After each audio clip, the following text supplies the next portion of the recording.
এত তাপ দিতেছে, কিয়ামত পর্যন্ত এই পাথর আর কোনোদিন গরম হবে না। নবীজি বলেন, ও ভাই জিবরাইল, যেই পাথরগুলো এরা নিক্ষেপ করেছে এইগুলো আমার দেহের মধ্যে বিদ্ধ হয়েছে, আর যেই পাথরে আমি বসে গেলাম এই পাথরগুলো তোলার মতো নরম হইয়া গিয়েছে। আমি বুঝতে পারলাম আল্লাহ রাব্বুল আলামিন কেন আমার প্রতি এই পরীক্ষা নিয়েছেন, শুধু উম্মতের কারণে। আসসালামু আলাইকুম ওয়া রাহমাতুল্লাহি ওয়া বারাকাতুহু। আলহামদুলিল্লাহ আলহামদুলিল্লাহি ওয়া কাফা ওয়া সালামুন আলা ইবাদিহিল্লাযীনা ইসতাফা। আম্মা বা'দু ফাআউযু বিল্লাহি মিনাশ শাইতানির রাজীম। বিসমিল্লাহির রহমানির রহিম। ওয়ামা আরসালনাকা ইল্লা রাহমাতাল লিল আলামিন। সাদাকতা ইয়া রাব্বাল আলামিন। وقال النبي صلى الله عليه وسلم أنا سيد ولد آدم يوم القيامة. رواه مسلم. اللهم صل على محمد وعلى آل محمد كما صليت على إبراهيم وعلى آل إبراهيم إنك حميد مجيد. اللهم بارك على محمد وعلى آل محمد كما باركت على إبراهيم وعلى آل إبراهيم إنك حميد مجيد. আলহামদুলিল্লাহ, ঈশ্বরপুর বড় মসজিদ এর উদ্যোগে বাৎসরিক তাফসিরুল কোরআন মাহফিলের অত্যন্ত শ্রদ্ধাভাজন মুরব্বী পত্রসভার সম্মানিত সভাপতি সাহেব, প্রধান অতিথি, বিশেষ অতিথি, আহলে সুফার উত্তরসূরি, আমার দিনী ভাইয়েরা, আমার পিতৃ সমতুল্য মুরব্বিয়ানে কেরাম, যুবক ভাইয়েরা, কিশোর চাঁদমুখ সোনামণি ভাইয়েরা, পর্দার আড়ালে পর্দানিশী মা ও বোনেরা, আমার মেয়ের মতো মেয়েরা, আল্লাহ তাআলার দরবারে প্রথমে কালিমাতুশ শুকর, সকলেই বলি আলহামদুলিল্লাহ। এই মাহফিলটা হচ্ছে গুনাহ মাফের মাহফিল। রাসূল সাল্লাল্লাহু আলাইহি সাল্লামের হাদিস অনুযায়ী এটা হচ্ছে রিয়াজুল জান্নাহ, জান্নাতের টুকরা একটা বাগান। বলেন সুবহানাল্লাহ। এটা হচ্ছে আল্লাহ রাব্বুল আলামিনের মাহফিল, গুনাহ মাফের মাহফিল। এই বরকতি একটা মাহফিলে আমরা আসতে পেরেছি। আমরা আল্লাহ তাআলার দরবারে আরো একবার কালিমাতুশ শুকর, সকলেই বলি আলহামদুলিল্লাহ। আরো শুকরিয়া, আল্লাহ রাব্বুল আলামিন আমাদেরকে রাহমাতাল লিল আলামিন, খাতামান নাবিয়িন, ইমামুল মুরসালিন, হুজুর পাক সাল্লাল্লাহু আলাইহি সাল্লাম, হযরত মুহাম্মদ সাল্লাল্লাহু আলাইহি সাল্লামের উম্মত হিসেবে আল্লাহ রাব্বুল আলামিন আমাদেরকে নির্বাচন করেছেন। তাই আল্লাহ তাআলার দরবারে আলো একবার কালিমাতুশ শুকর, সকলেই বলি আলহামদুলিল্লাহ। আল্লাহ রাব্বুল আলামিন এত নিয়ামত আমাদেরকে দিয়েছেন। সর্বশ্রেষ্ঠ নবী, সব নবীদের সর্দার, এই নবীর উম্মত করে আল্লাহ রাব্বুল আলামিন পাঠাইছেন। 104 খানা কিতাব, এর মধ্যে চারখানা শ্রেষ্ঠ। এই চারখানার মধ্যে আবার কালামুল্লাহ শরীফ শ্রেষ্ঠ। শ্রেষ্ঠ কিতাব আল্লাহ রাব্বুল আলামিন দিয়েছেন। অসংখ্য ধর্মের মধ্যে ইসলাম ধর্ম শ্রেষ্ঠ, এটা আল্লাহ রাব্বুল আলামিন আমাদেরকে দিয়েছেন। তাই যুবক ভাইয়েরা, অন্তরের অন্তঃস্থল থেকে মুরব্বী বাবারা সকলেই আরো একবার বলি আলহামদুলিল্লাহ। নবীজি সাল্লাল্লাহু আলাইহি ওয়াসাল্লাম এই উম্মতের মায়া মোহব্বত কতটুকু তা বলার আগে আল্লাহ রাব্বুল আলামিন আমাদেরকে কেমন মায়া করেন তা একটু বলার প্রয়াস চালাইতেছি ইনশাআল্লাহ।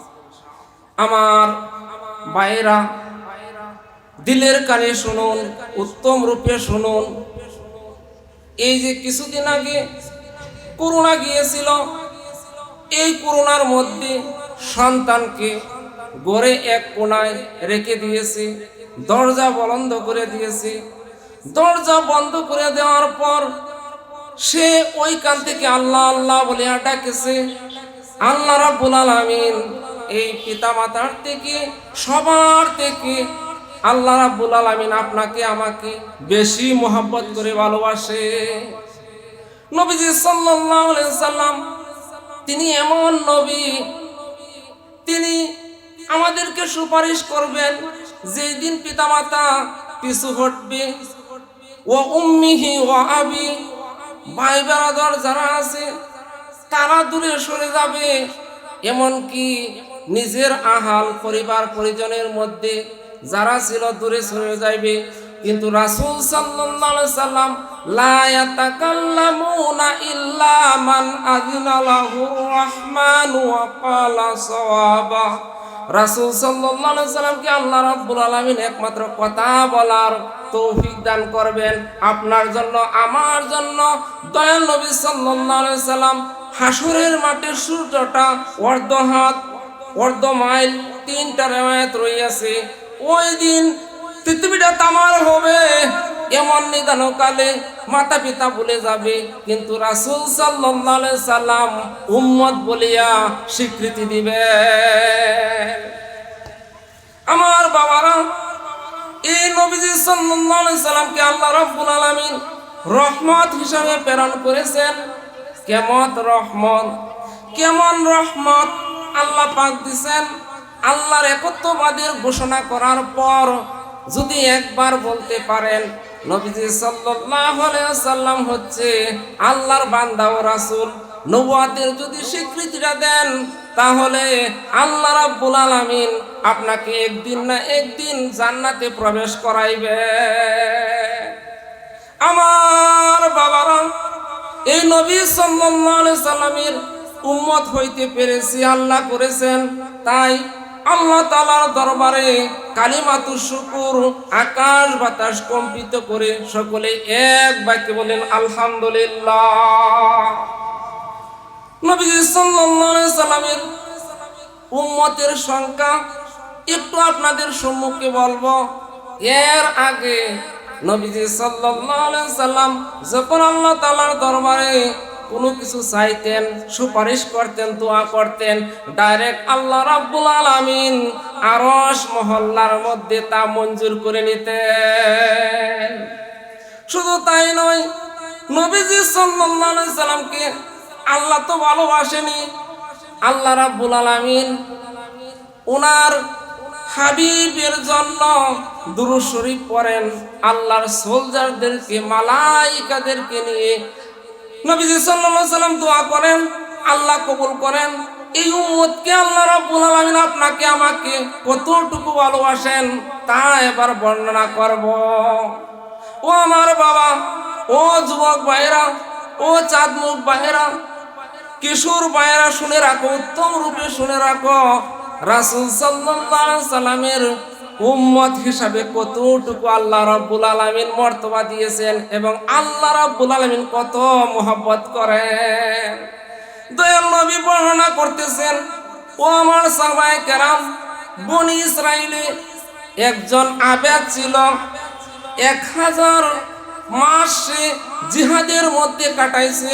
কোন সময় 1000 দিনের মধ্যে মাসের মধ্যে কোনোদিন তার তরবারি নিচে নামায় নাই।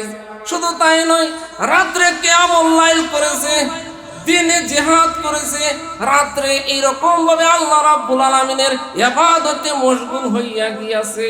সাহাবায়ে কেরাম উম্মতগণ নবী সাল্লাল্লাহু আলাইহি সাল্লামের উম্মতরা একটু সাধারণ মনঃপূর্ণ হইছেন, আফসোস করছেন।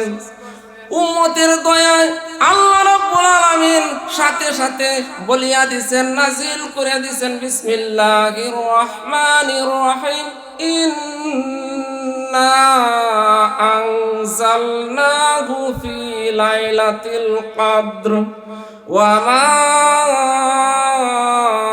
আদরাকা মা লাইলাতুল কদর লাইলাতুল কদর খায়রুম মিন আলফি শাহর।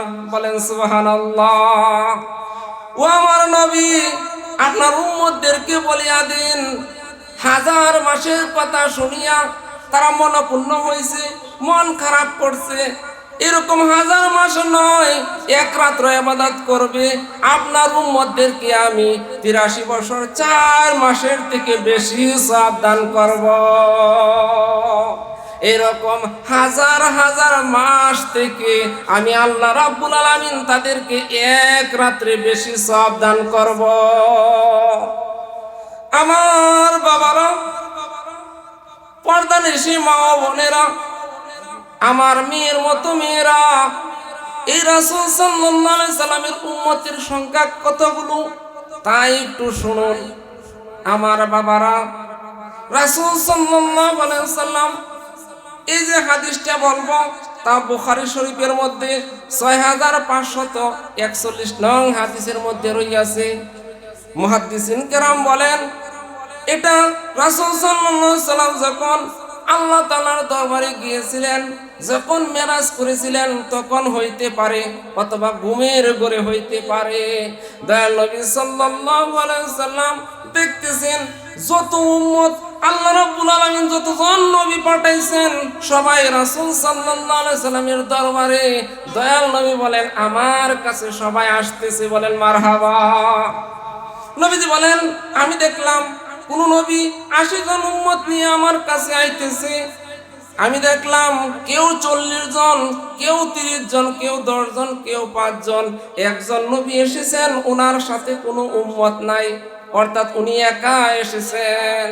নবীজি বলেন, এবার আমি লক্ষ্য করলাম দয়াল নবী, মায়ার নবী দেখতেছেন 6 লক্ষ উম্মত নিয়া সেটিয়াল ময়দানে দোলাবালু উড়াইয়া নবীজির কাছে আসতেছে।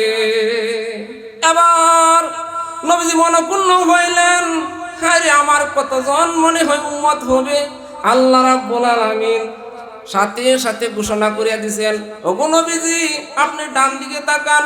নবীজি ডান দিকে তাকাইলেন, দেখেন মানুষ আর মানুষ, মানুষের ভিড়ের কারণে নবী সাল্লাল্লাহু আলাইহি সাল্লামের ডান দিকের আসমান আর দেখা যায় না। এবার আল্লাহ পাক বললেন, বাম দিক তাকান। সেম বাম দিকে তাকাইলেন, মানুষ আর মানুষ, মানুষের ভিড়ের কারণে রাসূল সাল্লাল্লাহু আলাইহি সাল্লামের বাম দিকের আসমান দেখা যায় না। এবার উপর দিকে তাকাইলেন, মানুষ আর মানুষ, মানুষের ভিড়ের কারণে নবীজি সাল্লাল্লাহু আলাইহি সাল্লাম দয়াল নবী, মায়ার নবী, রাহমাতাল লিল আলামিনের উপরে আসমান দেখা যায় না। এবার আল্লাহ রাব্বুল আলামিন বলেন, ওগো নবীজি 6 লক্ষ নয়, 6000 নয়, এই যে এত সময় যা লোক দেখলেন সবাই আপনার উম্মত হবে, বলেন সুবহানাল্লাহ। এই যে মায়ার নবী রহমত হিসাবে কিভাবে পাঠাইছেন আল্লাহ, আমার জন্য রহমত, আপনার জন্য রহমত, মুমিনের জন্য নবী সাল্লাল্লাহু আলাইহি সাল্লাম রহমত, কাফেরের জন্য রহমত, গাছের জন্য রাসূল সাল্লাল্লাহু আলাইহি সাল্লাম রহমত, বলেন সুবহানাল্লাহ। ও আমার বাবারা, গাছের জন্য রাসূল সাল্লাল্লাহু আলাইহি সাল্লাম কিভাবে রহমত, নবীজি নিষেধ দিয়ে গেছেন, ও আমার উম্মতেরা, এই গাছের একটা পাতাও তোমরা কি করিও না, বিনা কারণে ছিঁড়িও না। আমি আপনাদের সন্তানের মতো আজকে একটা কথা বলে যাব, অনেক সময় আমরা কি করি, গাছের পাতা ছিঁড়ি, কোনো সময় কাজটা করবেন না। কারণ আল্লাহ রাব্বুল আলামিন সূরা নূরের 41 নং আয়াতে বলেন, কুল্লু কাদ আলিমা সালাতাহু ওয়া তাসবিহা।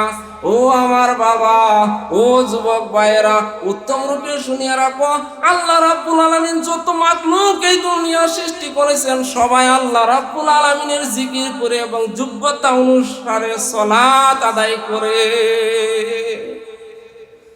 আমার বাবারা, এই যে রাসূল সাল্লাল্লাহু আলাইহি সাল্লামের ফুলবাগানে এসেছেন, হতে পারে হাসরের মাঠে এই অবস্থানের কারণে, এখানে আসার কারণে, রাসূল সাল্লাল্লাহু আলাইহি সাল্লামের কথাগুলো শোনার কারণে, আল্লাহ রাব্বুল আলামিনের কথা শোনার কারণে, রাসূল সাল্লাল্লাহু আলাইহি সাল্লামের এই ফুলবাগানের উসিলা হাসরের ময়দানে আপনি আমার নাজাতের ব্যবস্থা হতে পারে, ব্যবস্থা হতে পারে।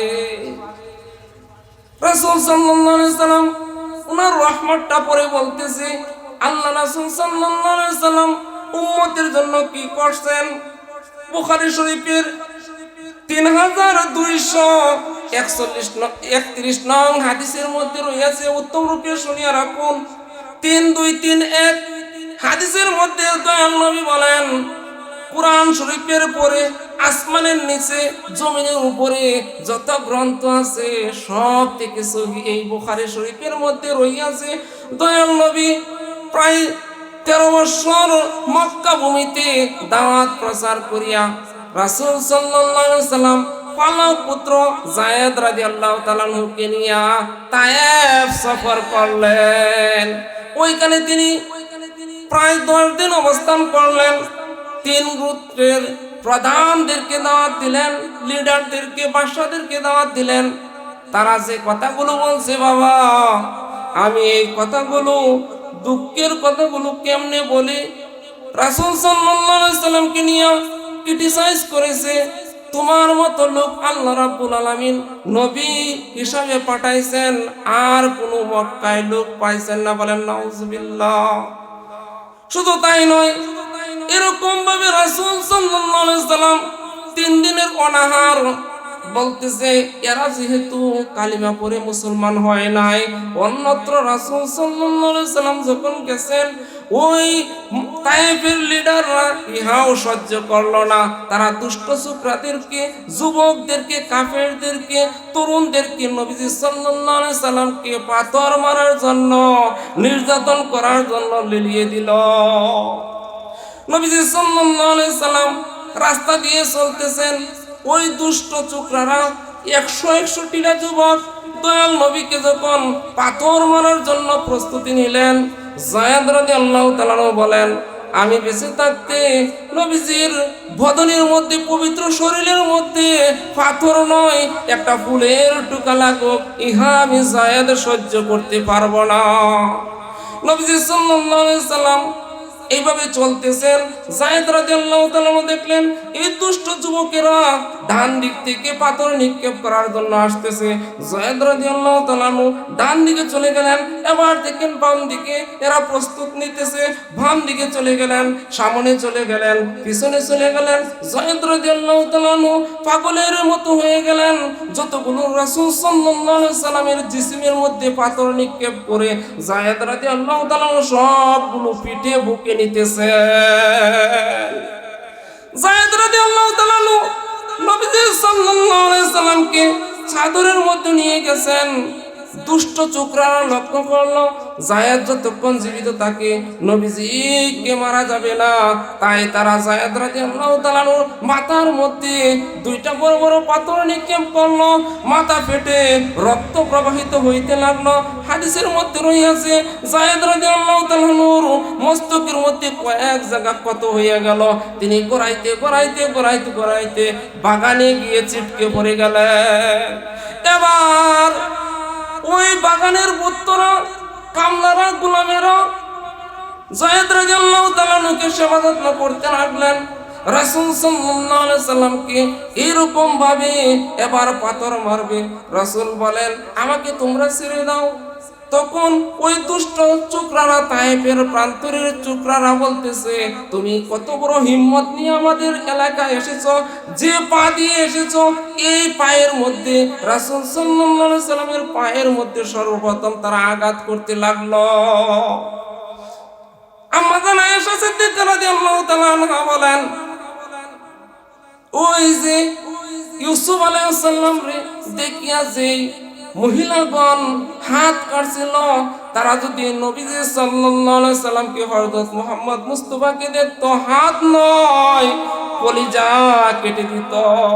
ও আমার বাবারা, লক্ষ্য করুন, ওই জিসিমের মধ্যে, ওই শরীরের মধ্যে, যে শরীরের মধ্যে কোনোদিন মশা বসে নাই, মাছি বসে নাই, এই রাসূল সাল্লাল্লাহু আলাইহি সাল্লামের মুবারক দেহের মধ্যে তারা কিভাবে আঘাত করলো।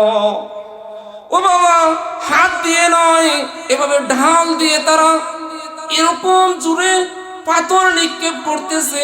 যায়েদ রাদিয়াল্লাহু তাআলা বর্ণনা করেন, আমি দেখতেছি যে কাপড় চিরে রাসূল সাল্লাল্লাহু আলাইহি সাল্লামের জিসিমের মধ্যে, বদনের মধ্যে পাথরগুলো ঢুকে গেল।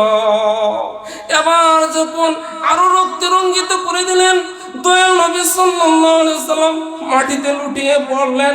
আবার দুষ্ট চোকরারা আবার হাত ধরে রাসূলকে উঠাইলেন, আবার পাথর মারে, আবার উঠায়, একবার নয়, দুইবার নয়, বুখারী শরীফে এসেছে তিনবার রাসূল সাল্লাল্লাহু আলাইহি সাল্লাম বেহুশ হয়ে গেলেন। ও আমার বাবা, যেতেও দেয় না, থাকতেও দেয় না, এরকম পাথর মারে, পাগল বলিয়া পাথর মারে। রাসূল বলেন, আমি তো পাগল নই, আমি তো আল্লাহ রাব্বুল আলামিনের একত্ববাদের ঘোষণা দিতেছি। এভাবে পাথর মারতে মারতে যখন রাসূল সাল্লাল্লাহু আলাইহি সাল্লাম বেহুশ হয়ে গেলেন, এরকম ভাবে রাসূল সাল্লাল্লাহু আলাইহি সাল্লাম আর উঠতে পারতেছেন না, আবার তারা উঠাইলো। রাসূল সাল্লাল্লাহু আলাইহি সাল্লামকে এরকম ভাবে পাথর মারে যে চাউলের চালনির মতো দেহটা ক্ষত বিক্ষত হয়ে গেছে। রাসূল আর সইতে পারেন না। যায়েদ রাদিয়াল্লাহু তাআলা আনহুকে বললেন, ও যায়েদ, তুমি কি করো, আমার পায়ে থেকে আমার পাদুকা সরিয়ে দাও, জুতা মুবারক সরিয়ে দাও। রাসূল সাল্লাল্লাহু আলাইহি সাল্লাম যখন পা দিয়ে দিলেন, যায়েদ যখন টান দেয়, নবীজি বলেন, ও যায়েদ, টান দিও না, ওই টান কলিজার মধ্যে লাগে, রক্ত গড়াইতে গড়াইতে জুতার মধ্যে আটকে গেল, অর্থাৎ পায়ের মধ্যে জুতাগুলো আটকে গেল। এইদিকে উতবা নামে রাসূল সাল্লাল্লাহু আলাইহি সাল্লামের ওই যে জন্মভূমি মক্কা, মক্কার মধ্যে উতবা নামে এক কাফের, সে বলতেছে, ও তায়েফের যুবকেরা, আর পাথর মাইরো না, আর পাথর মাইরো না, আমরাও 13 বছর তার বিরোধিতা করছি, কিন্তু তোমরা যে দৃষ্টান্তর পৃথিবীতে স্থাপন করেছো, এরকম ভাবে অত অত্যাচার করি না। নবী সাল্লাল্লাহু আলাইহি সাল্লাম এরকম ভাবে পড়ে রইলেন। আদ্দাস নামে এক গোলাম আসলো, আসিয়া একটু আঙ্গুরের রস রাসূল সাল্লাল্লাহু আলাইহি সাল্লামের পবিত্র মুবারক মুখের মধ্যে যখন দিলেন, হুশ ফিরে ফেলেন। রাসূল সাল্লাল্লাহু আলাইহি সাল্লামের কথাবার্তা শুনিয়া আদ্দাস রাদিয়াল্লাহু তাআলা সাথে সাথে কালিমা পড়ে মুসলমান হয়ে গেছেন। দয়াল নবী সাল্লাল্লাহু আলাইহি সাল্লাম এরকম ভাবে এখান থেকে হালকা নিষ্কৃতি হয়ে নাখলা নামক স্থানে কয়েকদিন অবস্থান করলেন। এমন সময় জিবরাইল আলাইহিস সালাতু ওয়াস সালাম এসে গেলেন, ওগো নবীজি, আপনার প্রতি এই কুটুক্তি যত রকম ভাবে অত্যাচার করেছে তায়েফের প্রান্তরে, সব আল্লাহ রাব্বুল আলামিন দেখেছেন। নবীজি বলেন, তাহলে তোমরা আসো নাই কেন? জিবরাইল বলেন, আমরা আসতে চেয়েছিলাম, আপনার এই নিদানকালে এত অত্যাচার আমরা সহ্য করতে পারি নাই। ওগো নবীজি, শুনিয়া রাখুন, শুধু আমি নয়, যত আল্লাহ রাব্বুল আলামিনের আসমানের মালায়েকা ছিল, আল্লাহর সোলজার ছিল, ফেরেশতা ছিল, এই ঘটনা দেখে সবাই কেঁদে দিয়েছে। রাসূল সাল্লাল্লাহু আলাইহি সাল্লাম 4টা পাথর এখানে রয়েছে, ওইখানে নবীজি সাল্লাল্লাহু আলাইহি সাল্লাম বসলেন। নবীজি বসার সাথে সাথে লক্ষ্য করতেছেন এই পাথরটা একরকম ভাবে তুলার মতো নরম হইয়া গেছে। ও আমার বাবা, হাজী সাহেবদের প্রতি লক্ষ্য করবেন, জিজ্ঞাসা করবেন, তাদেরকে জিগাইবেন ওই পাথরটা, ওই যে সূর্য বিষম রেখা, ওই যে অত তাপ দিতেছে, কিয়ামত পর্যন্ত এই পাথর আর কোনোদিন গরম হবে না। নবীজি বলেন, ও ভাই জিবরাইল, যেই পাথরগুলো এরা নিক্ষেপ করেছে এইগুলো আমার দেহের মধ্যে বিদ্ধ হয়েছে, আর যেই পাথরে আমি বসে গেলাম এই পাথরগুলো তোলার মতো নরম হইয়া গিয়েছে। আমি বুঝতে পারলাম আল্লাহ রাব্বুল আলামিন কেন আমার প্রতি এই পরীক্ষা নিয়েছেন, শুধু উম্মতের কারণে। রাসূল সাল্লাল্লাহু আলাইহি ওয়াসাল্লাম কষ্টের চিত্রগুলো আমি আপনাদের সম্মুখে ধরে রাখলাম। ও আমার বাবারা, যারা মায়ের কবরের পাশ দিয়ে আসছেন, আজকে আপনারা নেক আমল করতেছেন, ইহার সওয়াব আল্লাহ রাব্বুল আলামিন আপনার পিতা মাতার কবরের মধ্যে পৌঁছে দিতেছে। এই যে মাহফিলে এসেছেন, রাসূল সাল্লাল্লাহু আলাইহি সাল্লামের কথাবার্তাগুলো শুনতেছেন, শুধু তাই নয়, তায়েফের ঘটনার পরে কিঞ্চিত আলোচনা করব উহুদ যুদ্ধের কথা, যা বুখারী শরীফের মধ্যে 3746 নং হাদিসের মধ্যে রইয়াছে। দয়াল নবী সাল্লাল্লাহু আলাইহি সাল্লাম যখন উহুদ যুদ্ধ সংগঠিত হয়ে গেল 4 হিজরিতে, বদর যুদ্ধ হয়েছে 2 হিজরিতে, 4 হিজরিতে কাফেররা বলতেছে মুহাম্মদ এবং তার সাহাবাদেরকে আর রাখবো না, বলেন নাউজুবিল্লাহ। তারা কি করলো?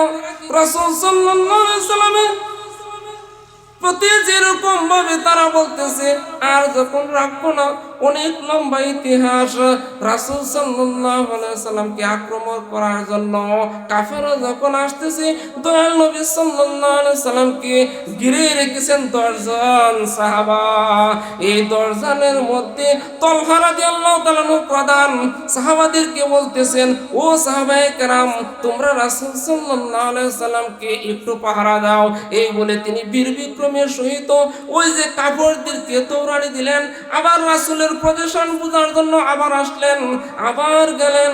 কাফের বেঈমান মুনাফিক মুশরিকরা তীর মারতেছে ঢাল দ্বারা, বর্ষা দ্বারা। এরকম ভাবে হাদিসে রইয়াছে তালহা রাদিয়াল্লাহু তাআলা আনহুর দেহটা চালের চাউনির মতো করে দিয়েছে।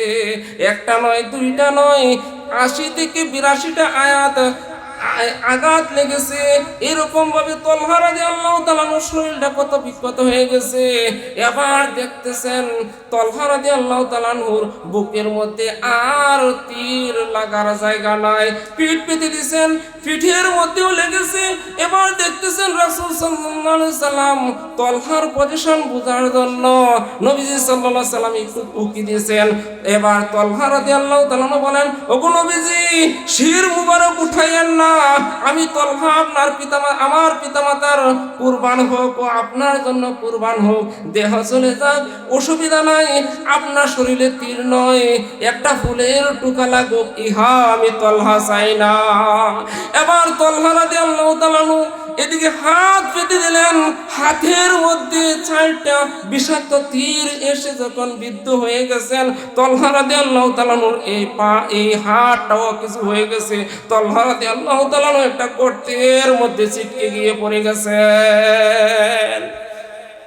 কাফেররা এই সুযোগে তারা রাসূল সাল্লাল্লাহু আলাইহি সাল্লামের ওই সাহাবাদের বেষ্টন করে রেখেছিলেন। তাদেরকে 7 জনকে যখন এই দুনিয়া থেকে বিদায় করে দিয়েছেন, তখন কাদাতা রাদিয়াল্লাহু তাআলা বলতেছেন, আমি রাসূলকে সাল্লাল্লাহু আলাইহি সাল্লামকে হেফাজত করব, বলেন মারহাবা। এদিকে কাদাতা রাদিয়াল্লাহু তাআলা নবীজি আবু দুজানা রাদিয়াল্লাহু তাআলা বলতেছেন, আমাকে ভাই আগে একটু সুযোগ দাও। কাদাতা বলতেছে, আমাকে সুযোগ দাও। এক পর্যায়ে কাদাতা রাদিয়াল্লাহু তাআলা নবীজি সাল্লাল্লাহু আলাইহি সাল্লামকে বাঁচানোর জন্য কাফেরদের সাথে যুদ্ধ করতেছেন। এবার ওই যে দুষ্ট চোখরা, বেদিনরা, মুনাফিক মুশরিকরা কি করলো? কাতাদা রাদিয়াল্লাহু তাআলা আনহুর চোখের দিকে লক্ষ্য করিয়া দুইটা তীর নিক্ষেপ করে দিল। সাথে সাথে কাতাদার দুইটা চোখ জমিনের মধ্যে সাল্লাম এই দৃশ্য সইতে পারলেন না, দুইটা চোখ সংগ্রহ করলেন। সংগ্রহ করিয়া কাতাদা রাদিয়াল্লাহু তাআলা আনহুর চোখের স্থানে লাগিয়ে দিলেন। এবার কাতাদা রাদিয়াল্লাহু তাআলা আনহু বলেন, আগের থেকে নবীজি সাল্লাল্লাহু আলাইহি সাল্লাম তুতু মুবারক দিয়ে আমার চোখ যে লাগিয়ে দিলেন, এই অপারেশন করাইলেন, এই কারণে আমি আগের থেকে শতগুণ আমার চোখের দৃষ্টি আল্লাহ রাব্বুল আলামিন বাড়িয়ে দিয়েছেন। কাতাদা রাদিয়াল্লাহু তাআলা নবীজির জন্য এরকম জিহাদ করতেছেন। কাতাদা রাদিয়াল্লাহু তাআলা একবার ডানে, একবার বামে, একবার পিছনে, একবার সামনে যখন জিহাদ করেন, এক পর্যায়ে তিনি শাহাদাতের অমিয় পান করে আল্লাহ রাব্বুল আলামিনের জান্নাতে চলে গেলেন। এবার রাসূল সাল্লাল্লাহু আলাইহি সাল্লামকে বাঁচানোর জন্য একজন সাহাবা আবু দুজানা রাদিয়াল্লাহু তাআলা উনি পাগলের মতো হয়ে গেলেন। তিনি এক পর্যায়ে শাহাদাতের অভিঔষধা পান করে আল্লাহ রাব্বুল আলামিনের জান্নাতে চলে গেলেন। এবার কাফেররা বলতেছে, সুযোগ যায়, ও খালেদ, তিনি মুসলমান তখনও হন নাই, খালেদ নবীজিকে কি করো, পাথর মারো। এই বলিয়া মস্ত বড় একটা পাথর নবীজি সাল্লাল্লাহু আলাইহি সাল্লাম মাথা মুবারকে মেরে দিল। রাসূল সাল্লাল্লাহু আলাইহি সাল্লামের মাথার মধ্যে হেমলেট ছিল, লোহা ছিল, লোহার টুপি ছিল, দুই টুকরা হয়ে গেল। একটি টুকরা জমিনে পড়ে গেল, আরেকটা রাসূল সাল্লাল্লাহু আলাইহি সাল্লামের কপালে দুইটা লোহা ঢুকে গেল। এবার কাফেররা এর থেকে বড় একটা পাথর মেরে দিল। পাথর গড়াইতে গড়াইতে গড়াইতে গড়াইতে মাথা থেকে গড়াইতে গড়াইতে রাসূল সাল্লাল্লাহু আলাইহি সাল্লামের দুইটা মতান্তরে চারটা দন্দন মুবারক শাহাদাত বরণ করলো। রাসূল সাল্লাল্লাহু আলাইহি সাল্লাম আর সইতে পারতেছেন না। ওই যে কাতাদা রাদিয়াল্লাহু, ওই যে তালহা রাদিয়াল্লাহু তাআলা বর্তি থেকে হুশ পাইলেন। হুশ হওয়ার পরে রাসূল সাল্লাল্লাহু আলাইহি সাল্লামকে ওই বাকি এক হাত দিয়ে উপরে উঠাই আনিলেন। আমার বাবারা, রাসূল কত উম্মতের জন্য কষ্ট করেছেন, আর ওনার সাহাবা দয় রাদিয়াল্লাহু তাআলা আনহুম ওনার জন্য কত মায়া। শুধু তাই নয়, রাসূল সাল্লাল্লাহু আলাইহি সাল্লাম আরো কষ্ট করেছেন। কাবা চত্বরে নামাজরত অবস্থা, এইদিকে আবু জেহেল বলতেছে, কি আছো, উঠের নারুবুরি রাসূলের পিঠের মধ্যে রেখে দিবা, বলেন নাউজুবিল্লাহ। এদিকে উকবা ইবনে আবি মুঈত, যা বুখারী শরীফের 520 নং হাদিসের মধ্যে রইয়াছে, এই কমবক্ত ঠিকই রাসূল সাল্লাল্লাহু আলাইহি সাল্লামের পিঠের মধ্যে, কোমরের মধ্যে উঠের নারী বুড়িগুলো রেখে দিল। দয়াল নবী উঠতে পারতেছেন না, সেজদার অবস্থা উঠতে পারতেছেন না। ফাতেমা রাদিয়াল্লাহু তাআলা আনহা, যাহার বয়স মাত্র 10 থেকে 11 বছর, হাত দিয়া পিঠ দিয়া রাসূল সাল্লাল্লাহু আলাইহি সাল্লাম ওনার পিতার ওই যে উঠের নারী বুড়িগুলো পিঠ থেকে সরাইয়া দিলেন। আমার বাবারা, শুধু কি তাই? না না বাবা, বুখারী শরীফের 4815 নং হাদিসের মধ্যে রইয়াছে, দয়াল নবী ওই রকম ভাবে কাবা চত্বরে নামাজের জন্য চলিয়া গেছেন। ওই যে উকবা ইবনে আবি মুঈত, এই পাষণ্ড আবার এসে গেছে, একটা কাপড় দ্বারা রাসূল সাল্লাল্লাহু আলাইহি সাল্লামের গলার মধ্যে, পবিত্র জিসমের মধ্যে, গলার মধ্যে একটা ফাঁস লাগাইয়া দিল। রাসূল সাল্লাল্লাহু আলাইহি সাল্লাম সইতে পারতেছেন না, চোখগুলো বাহির হইয়া যাওয়া উপক্রম। ফাঁস লাগানো রোগী দেখবেন যেরকম জিহ্বাটা বাহির করে দেয়, এরকম ভাবে রাসূলের জিহ্বাটা বাহির হইয়া গেল। শুধু তাই নয়, ওই উকবা ইবনে আবি মুঈত রাসূলের পবিত্র বদনের মধ্যে, জিসমের মধ্যে, মুখের মধ্যে আঘাত করতে লাগলো। এই যে চিত্রটা আবু বকর সিদ্দিক রাদিয়াল্লাহু তাআলা আনহুর চোখের মধ্যে ভেসে গেল। অনেক রাত্রের মধ্যে আবু বকর সিদ্দিক রাদিয়াল্লাহু তাআলা কাবা চত্বরে আসলেন। তারা টের পেয়ে গেল, কাফেররা চলে গেল, উকবা ইবনে আবি মুঈত পলায়ন করলো এবং রাসূল সাল্লাল্লাহু আলাইহি সাল্লামকে আবু বকর সিদ্দিক রাদিয়াল্লাহু তাআলা হেফাজত করছেন। ও আমার বাবা, এই যে রাসূল এত পেরেশান হইছেন, এত মুসিবতে পড়ছেন, এত লাঞ্ছিত হয়েছেন, শরীর থেকে এত রক্ত প্রবাহিত হয়েছে, কিন্তু কাফের বেঈমান মুনাফিক মুশরিকদেরকে কোনোদিন বলেন না এরা ধ্বংস হয়ে যা। এই যে রাসূল সাল্লাল্লাহু আলাইহি সাল্লাম এত সুন্দর চরিত্র, যার চরিত্র সম্পর্কে আল্লাহ রাব্বুল আলামিন ঘোষণা করে দিয়েছেন, ডিক্লেয়ার দিয়ে দিয়েছেন। রাসূল সাল্লাল্লাহু আলাইহি সাল্লাম উম্মতদেরকে কেমন ভালোবাসেন আরো একটু শুনিয়া নিন, যা মুসনাদে আহমদ শরীফের মধ্যে বর্ণিত রয়েছে। দয়াল নবী মায়ার নবী তাহার সাহাবাদেরকে বলেন, ও আমার সাহাবায়ে কেরাম, তোমরা যারা আমাকে দেখে আমি যে নবী হাই ঈমান এনেছ, তোমাদের প্রতি মোবারক একবার বলেন মারহাবা। এমন একটা জামানা আসবে যারা আমাকে দেখবে না, আমার জামানা পাবে না, কিন্তু তারা আমার প্রতি ঈমান নিবে। ঈমান আনার কারণে আমি যে রাসূল, ইহা একত্ববাদী আল্লাহ তাআলার একত্ববাদের ঘোষণা দেওয়ার পরে আমার রিসালাতের যখন সাক্ষী দিবে, তাদের প্রতি আমি নবীজির মুবারক সাতবার। আমার বাবারা, আল্লাহ রাসূল সাল্লাল্লাহু আলাইহি সাল্লাম উম্মতের জন্য এত কষ্ট করেছেন, দয়া করেছেন, মায়া করেছেন। এই কারণে আল্লাহ রাব্বুল আলামিন রাসূল সাল্লাল্লাহু আলাইহি সাল্লামকে কাউসার দান করে দিয়েছেন। আর এইটাও উম্মতের কাজে লাগবে হাসরের ময়দানে, বলেন সুবহানাল্লাহ। আমার মায়েরা, ও আমার মা, সুন্দর করে শুনুন। আপনারা তো ওয়াজ মাহফিলে যাইতে পারেন না, আপনাদেরকে আজকে একটা আমল দিব, বলেন ইনশাআল্লাহ। দয়াল নবী মায়ার নবী রাহমাতাল লিল আলামিন, তিনি যখন রাসূল সাল্লাল্লাহু আলাইহি ওয়াসাল্লামের ফাতিমা রাদিয়াল্লাহু তাআলা আনহাকে বলেন, ওগো আমার কলিজার টুকরা, তুমি 33 বার সুবহানাল্লাহ, 33 বার আলহামদুলিল্লাহ, 34 বার আল্লাহু আকবার পাঠ করিও। তুমি যে গোলামবাদীর জন্য এসেছিলা, এর থেকে আল্লাহ রাব্বুল আলামিনের দরবারে এই তাসবিহটা বেশি ফজিলত রাখে, বলেন মারহাবা। আর একটা আমল, যে মাদের আমার মায়ের থেকে আরো বয়স বেশি একটু, আমার মায়ের 60 বছর, আমার মার থেকে যারা বৃদ্ধ বয়সে বড়, ওই মাদেরকে একটা আমল দিয়ে আমার বক্তব্য শেষ করব। ও আমার মায়েরা, উম্মে হানি রাদিয়াল্লাহু তাআলা আনহা, তিনি নবীজিকে বলেন, যা ইবনে মাজাহ 3810 নং হাদিসের মধ্যে রয়েছে, নবীজিকে বলেন, আমি বৃদ্ধ হয়ে গিয়েছি, বৃদ্ধ আমার বার্ধক্যের কারণে আমি তেমন আমল করতে পারি না। ওগো হাবিব সাল্লাল্লাহু আলাইহি ওয়াসাল্লাম, আমাকে একটা আমল যদি দিতেন, আমি বসিয়া বসিয়া ইহা আমল করতাম। দয়াল নবী বলেন, তাহলে তুমি 100 বার সুবহানাল্লাহ, 100 বার আলহামদুলিল্লাহ, 100 বার আল্লাহু আকবার পাঠ করিয়ে বলেন ইনশাআল্লাহ।